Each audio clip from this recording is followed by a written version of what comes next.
Jeffrey Epstein मर चुका है, लेकिन उसके नाम से जुड़ी कुछ फाइल्स आज भी सील्ड है। सवाल सिर्फ ये नहीं कि उन फाइल्स में क्या है, इससे भी बड़ा सवाल ये है कि उन फाइल्स को छुपाया क्यों गया। एक प्राइवेट आइसलैंड, एक बिलियनेयर जिसका बैकग्राउंड अनक्लियर था और दुनिया के सबसे पावरफुल लोग उसके गेस्ट लिस्ट में। Their investment manager, Jeffrey Epstein, has been arrested for alleged sex trafficking of minors.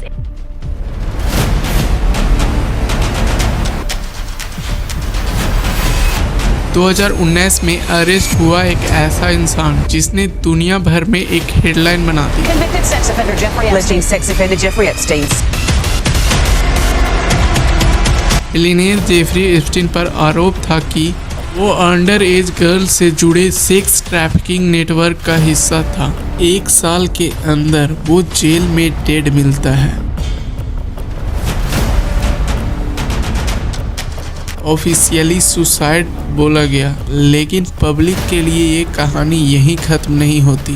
Question ये नहीं था कि वो क्रिमिनल था या नहीं, क्वेश्चन ये था क्या वो अकेला था।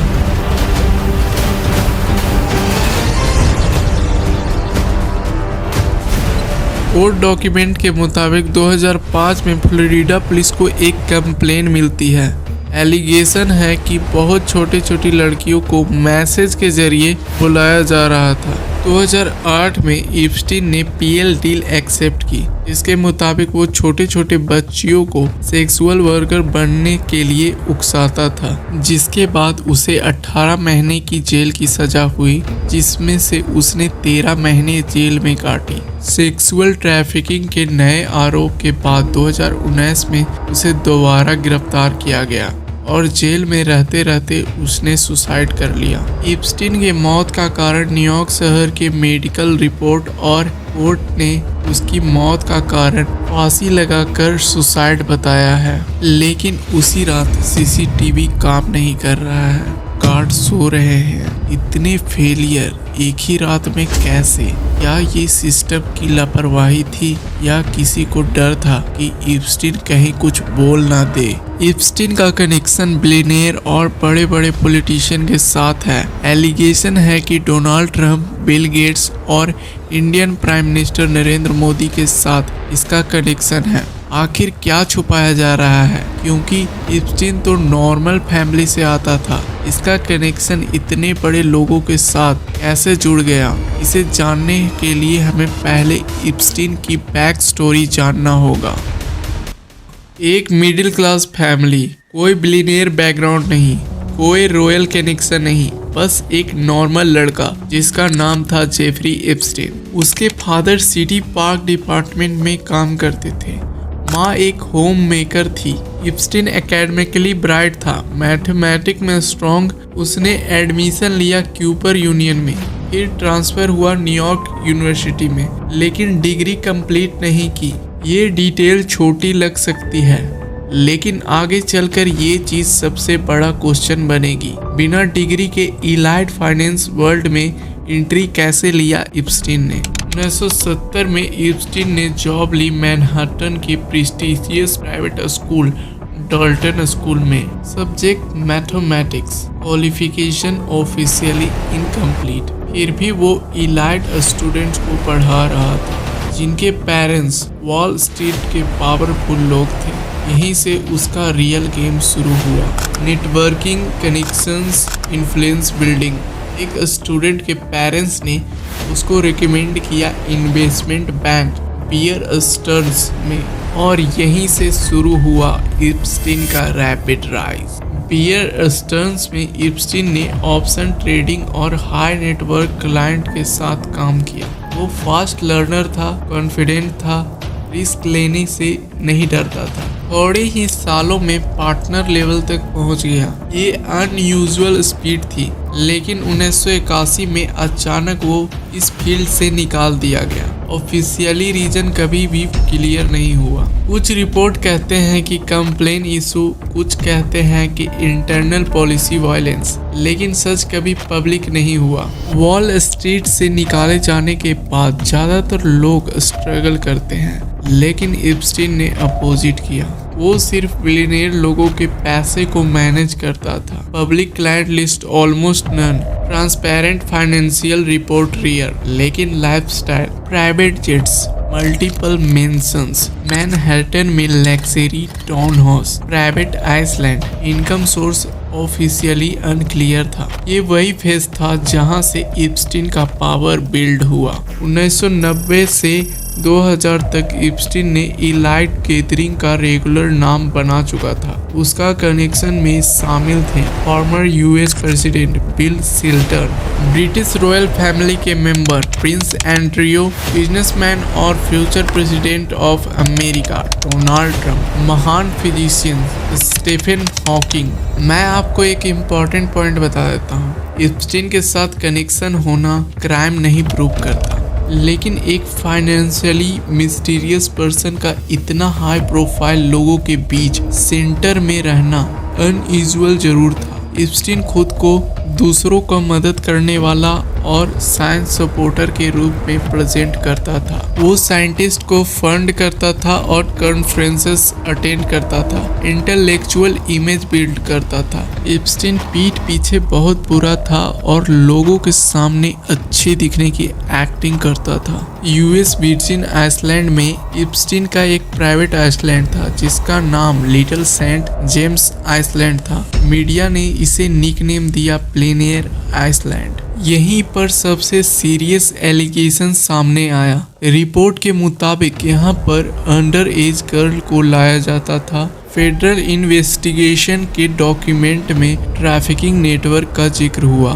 ये कहानी स्टार्ट होती है 2005 में, जब फर्स्ट बार इप्स्टीन के खिलाफ 2005 में इन्वेस्टिगेशन ऑफिशियली शुरू हुई पाल्म बीच में। एक पेरेंट्स ने पुलिस को रिपोर्ट किया कि जेफरी इप्स्टीन ने उसकी 14 साल की स्टेप डॉटर को पैसे दिए थे ताकि वो उसके घर आकर स्ट्रिप करे और मैसेज दे। मैं आपको जानकारी के लिए बता दूं, स्ट्रिप करे का मतलब छोटे कपड़े पहनना या अनयूजुअली कपड़े उतारकर किसी के सामने होना। मैसेज देने का मतलब बॉडी को हाथों से दबाना या मालिश करना। इस केस में जो एलिगेशन लगा था जेफरी एप्स्टीन पर, एक रिपोर्ट के मुताबिक कहा गया कि कई लड़कियों को पैसे देकर उसके घर बुलाया जाता जहां उसके कपड़े उतार कर मैसेज करने को कहा जाता और बाद में ये सिचुएशन सेक्सुअल अब्यूज तक पहुंच जाती थी। इसलिए पुलिस ने इन्वेस्टिगेशन 2005 में पाल्म बीच में स्टार्ट की थी। पुलिस ने जब इन्वेस्टिगेशन स्टार्ट की तो केस सिर्फ एलिगेशन तक लिमिट नहीं रहा। इन्वेस्टिगेशन में धीरे धीरे 36 लड़कियों को आइडेंटिफाई किया गया जिनकी एज 14 से लेकर 17 साल के बीच थी। पुलिस रिपोर्ट के मुताबिक एक रिक्वायरमेंट सिस्टम भी था।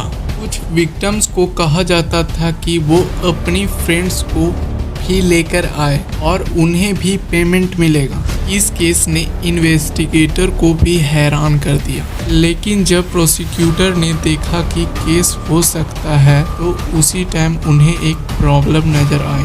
विक्टिम में से कोई भी कोर्ट में गवाही देने को राजी नहीं था। कुछ विक्टिम को डर था और कुछ इप्स्टीन के दबाव में थी और कुछ को अपनी इज्जत की पड़ी थी। इसके बाद एक कंट्रोवर्शियल डिसीजन लिया गया 2008 में जब इप्स्टीन ने पीएल डील एक्सेप्ट की। जेफरी एप्स्टीन ने कोर्ट में गिल्टी पीएल दिया, यानी उसने मान लिया था उसने कुछ गलत काम किया है ताकि वो लंबा जेल ना काटे, इसलिए उसने ये डील एक्सेप्ट की। इप्स्टीन पर 2 चार्जेस लगे थे। फर्स्ट है माइनर को प्रोस्टिट्यूशन के लिए प्रेस्योर करना, मतलब 18 साल की कम उम्र की लड़कियों को पैसे देकर या पैसे का लालच देकर सेक्सुअल काम के लिए बुलाना। सेकंड है प्रोस्टिट्यूट सेल्यूसेट करना। इस डील का रिजल्ट क्या हुआ? इप्स्टीन को सेक्स ऑफेंडर रजिस्टर किया गया और उसे जेल भेजा गया, लेकिन जेल सेंटेंस सिर्फ 13 महीने का था। और सबसे कंट्रोवर्शियल पार्ट ये था कि उसे वर्क रिलीज प्रिविलेज मिल गया। दिन में वो जेल से बाहर जा सकता था, ऑफिस के काम कर सकता था और रात को वापस जेल आता था। बहुत लोगों ने इस डील को एक्सट्रीमली लीनिएट कहा। सालों तक केस क्वाइट रहा, लेकिन 2010 में कुछ विक्टिम्स ने फिर से लॉ सूट्स फाइल करना शुरू किया। 2018 में एक न्यूज़पेपर मियामी हेडलाइट ने एक डिटेल इन्वेस्टिगेशन पब्लिश की। इस इन्वेस्टिगेशन में विक्टिम की स्टोरी हाईलाइट की गई। इस न्यूज़पेपर के एक आर्टिकल ने ये भी एग्री किया कि एप्स्टीन को मिलने वाला पीएल डील अनयूजुअली सॉफ्ट था और उस डील को नेगोशिएशन किया गया था। उस वक्त के फेडरल प्रोसिक्यूटर अलेक्जेंडर अकोस्टा ने। इस रिपोर्ट के बाद पब्लिक प्रेशर सडनली बढ़ गया और फिर एक नई फेडरल इन्वेस्टिगेशन स्टार्ट हुई। 6 जुलाई 2019 न्यूयॉर्क के फेडरल प्रोसिक्यूटर ने एप्स्टीन को चाइल्ड सेक्स ट्रैफिकिंग चार्जेस में अपराधी ठहराया। चार्जेस में 2002 से लेकर 2005 तक के कथित क्राइम्स से इसी क्राइम से रिलेटेड थे। एप्स्टीन को अरेस्ट करके रखा गया न्यूयॉर्क के फेडरल जेल में, मेट्रोपॉलिटन करेक्शनल सेंटर। एप्स्टीन की सजा शुरू होने से पहले 10 अगस्त 2019 को एप्स्टीन को जेल में डेड पाया गया। अथॉरिटी ने ये ऑफिशियली अनाउंस किया कि एप्स्टीन ने सुसाइड कर लिया, लेकिन हालात अनयूजुअल थे। सिक्योरिटी लैब्स की रिपोर्ट आई जिसमें कैमरा काम नहीं कर रहा था। ऑफिशियली कैमरा इशू बताया गया और इसी वजह से इंटरनेट पर मल्टीपल कॉन्स्पिरेसी थ्योरी सर्कुलेट होने लगी। एप्स्टीन की मौत के बाद भी इन्वेस्टिगेशन कंप्लीटली खत्म नहीं हुई। एप्स्टीन को लंबे समय तक मदद करने वाले घिस्लिन मैक्सवेल पर भी एलिगेशन। वो नाबालिग लड़कियों को एप्स्टीन के लिए भर्ती करती थी। 2021 में मैक्सवेल को कोर्ट ने सेक्स ट्रैफिकिंग चार्ज में दोषी पाया।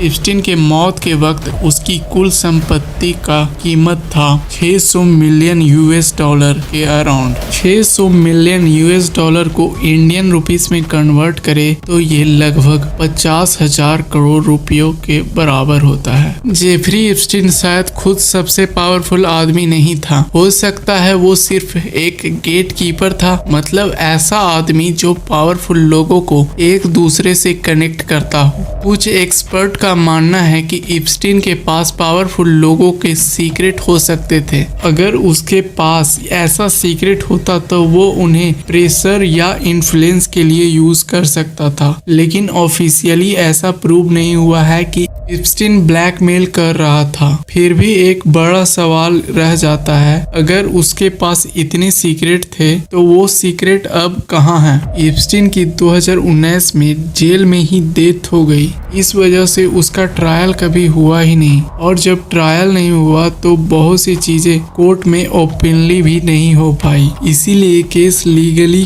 तो क्लोज हो गया, लेकिन उसके नेटवर्क और कनेक्शन को लेकर आज भी सवाल खत्म नहीं हुए। कुछ सालों में कोर्ट ने कुछ डॉक्यूमेंट पब्लिक किया है, उनमें कुछ लोगों के नाम आए, लेकिन उनमें से कई नाम पहले से ही मीडिया में आ चुके थे। बहुत से डॉक्यूमेंट में इंफॉर्मेशन ब्लैक करके छुपाए हुए हैं, इसीलिए लोग अभी भी सवाल पूछते हैं, क्या सारे डॉक्यूमेंट पब्लिक हो चुके हैं या कुछ फाइल अभी भी सील्ड है? एप्स्टीन के साथ और कौन कौन लोग इन्वॉल्व थे? क्या विक्टिम को पूरी तरह से जस्टिस मिली? और सबसे बड़ा सवाल ये है, अगर एप्स्टीन सिर्फ एक आदमी था तो फिर उसका स्कैंडल इतना बड़ा ग्लोबल कैसे बन गया? सच ये है कि पावर और इन्फ्लुएंस का सिस्टम बहुत कॉम्प्लिकेटेड होता है। कभी कभी एक ही करप्ट आदमी बड़ा स्कैंडल क्रिएट कर देता है और कभी कभी पूरा सिस्टम फेल हो जाता है। एप्स्टीन केस में शायद दोनों चीज